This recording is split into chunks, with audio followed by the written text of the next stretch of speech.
इन मोहतरमा को नहीं पहचान सका मैं। ये हमारी बेटी की खाला की तरह है बिल्कुल। मेरी के साथ नौकरानियों जैसा सलूक नहीं कर सकती तुम।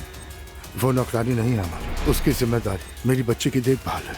तो नूर बेटी, लगता है अब तुम आसूदा साहिबा के साथ काम करोगी। दरअसल हम स्कार्फ और हिजाब वगैरह तैयार करने के लिए एक वर्कशॉप खोल रहे हैं जिसमें मेरे डिजाइन होंगे। इसमें मेरी मदद फराज साहब करेंगे। फराज तुम्हारे काम के लायक नहीं, इससे अपने साथ शामिल मत करो। बेहतर होगा उरूज कुछ मत कहो। तुम आखिर नूर के पीछे यहाँ क्यों आई? मैं नूर से जो भी कहती हूँ वो उसका हमेशा उलट ही करती है, समझे तुम? तुम कैसी इंसान हो? अल्लाह तुम जैसे लोगों से बचाए। दबाओ। मुझे तजुर्बा है, मैं इसे अच्छे से कर लूंगी। इसके लिए लगता है पिछला काम चाहिए होगा। हाँ कहो ज़ैनब। कोई भी मौका हाथ से जाने नहीं देता। जमाल सर, बाहर निकले यहाँ से।